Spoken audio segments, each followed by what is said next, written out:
Hey guys, what's going on? Sharp Thinking here.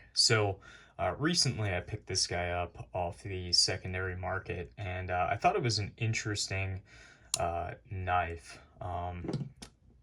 But today I kind of want to focus on Emerson Knives as a company, and it's something that's interesting to me because of just how different of a company they are. They're very, I wouldn't say slow to change, but they're very habitual in terms of what they use. Sorry, I have a Mastiff, so there's dog hairs all over the place. But a lot of their knives are maybe not for everybody, but I've noticed that within the community, people that have been around for a little while tend to cycle back and forth to and from Emerson, from, say, more elaborate and just more advanced knives. So here today I have the Emerson Horseman in black, and I have the Police Utility Knife, or Puck, also in black Cerakote. So Emerson has been around for quite a while. Recently, they have changed kind of their company operations, where they're no longer working with and through dealers. So they're only going to be selling knives off of their website. Apparently, this has allowed them, sorry, I keep bumping the tripod, to put out more designs, more limited edition stuff, which is kind of getting overplayed. But yeah, so for a while there during COVID, they were hard to find, hard to get, and I'm assuming that's why secondary market prices were so high on some of these guys. Now, something to note about Emerson's is if you don't want to pay the $229, I think this guy is new, to get it, I picked this up for about $130. So you can grab them on the secondary market for pretty cheap. I think I paid 100 for this, maybe 110. It's been a couple of years, but yeah. So something that a lot of people find appealing about Emerson is their kind of draw to military and law enforcement. And I know that they have actually produced a knife for NASA. I don't have it, but I think that's really fucking cool. As far as, NSN marked, DoD issued products, I can't really speak to that. I don't know if they have any. I know the Strider SMF, a lot of times you will see those NSN marked, but that's Strider, not Emerson. But I can only imagine they have a very high presence in law enforcement and military. But again, as far as I know, they were never issued pieces of gear. But, within those groups, people like them. They have a very simple design, and I think like their tendency to stick to the same materials makes them a great think tank company where they can put out tons of very, very different designs using all the same materials. And, they can maintain and repair these through warranty for a relatively inexpensive price. So what I mean by that is all of the screws, all of the clips, the blade steel, probably the stock thickness, the liners, it's probably all the same material. I know the different colored G10s tend to be thicker, but everything else is pretty much identical, which allows them to not only create a lot of drastically different designs, but they can also adequately warranty those. And, I think it's interesting to, see these in the pockets of people, especially myself, that were vocal during the HRC kind of debate thing, because I am still on board with that. but I think their target market is maybe not the collector types. And something I find refreshing about these is Emerson is not going to change based on anybody's opinion. They're just not. They know their audience, they know their market, and that's all they want to do. They just want to operate within those parameters and do things how they do them. Now, recently they have expanded into different blade steels. S35VN was one of the more recent changes. The most recent, as far as I know, is MagnaCut, and I believe it's only offered in 1 or 2 models. So I guess they are kind of getting more with the times.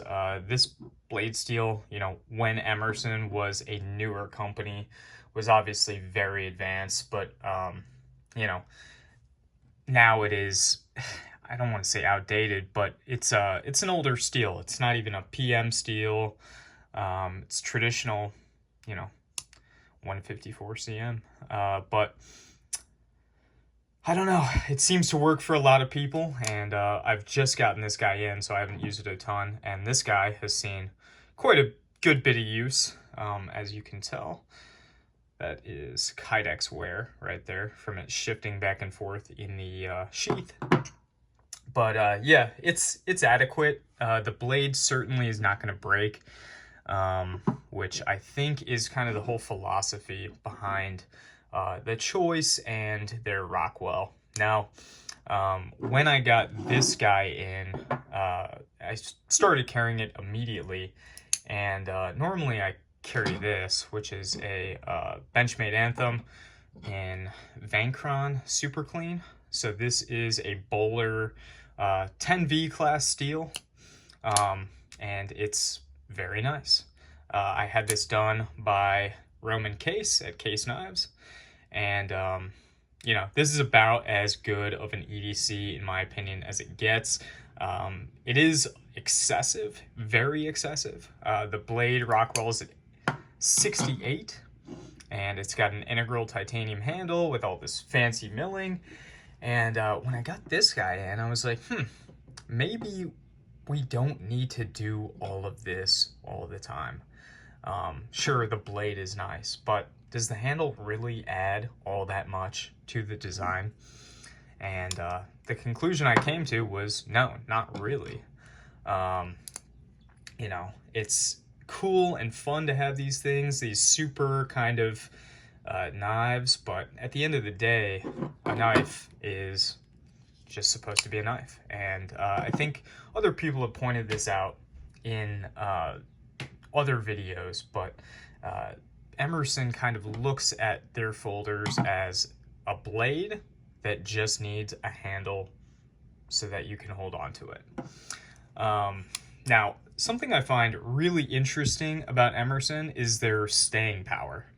And what I mean by that is they've been around, you know, not on the cutting edge of anything. They've, you know, never really been super, super popular like Spyderco. You know, Hinderer had that blow up a couple of years ago during COVID. Strider, you know, was crazy with their secondary market prices.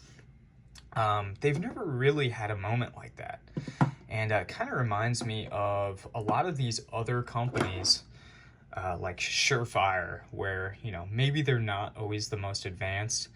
You know, Aimpoint. Let's see if I can get it in without, this is clear, by the way. But, you know, a lot of these companies have just sort of a staying power. Even though they're not the most advanced, they're reliable, tried and true, and people just like them. So yeah, I don't know. I've been enjoying carrying this guy. It's, I don't know. It's different than a lot of people make it out to be.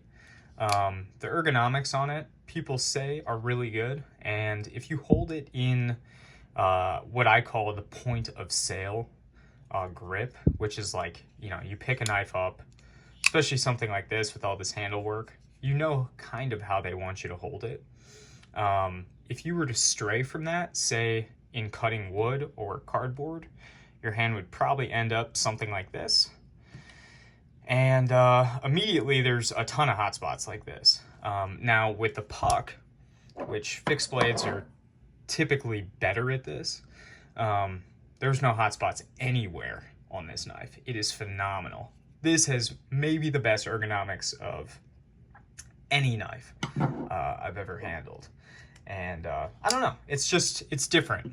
I know this is supposed to be allegedly a ranch knife, so I don't really know all what goes into that.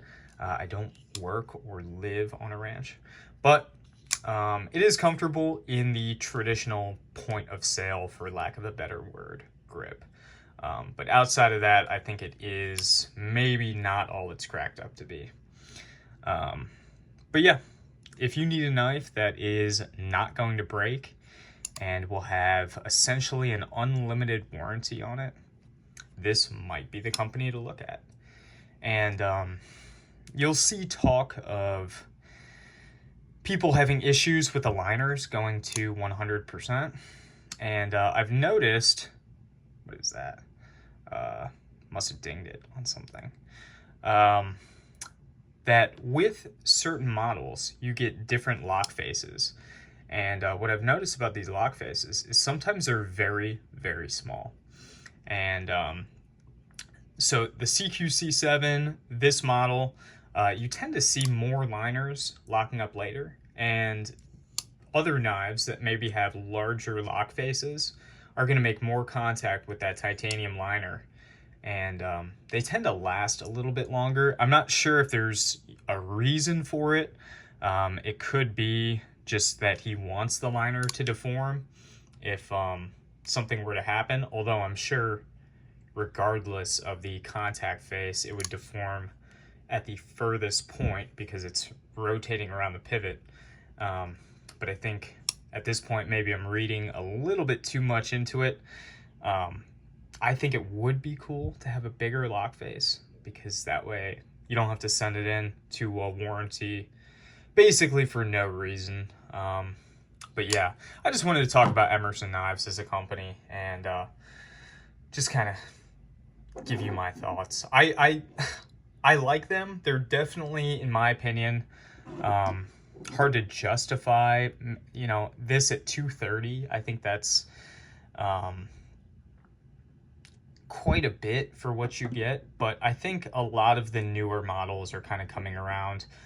This I think is fantastic. The puck, I think they should have this as part of their permanent lineup. And I know Emerson is known for their wave feature, but I mean, some people like the wave, some people don't. I'm just now getting acclimated to it. I had a CQC 13 and a CX that was on loan.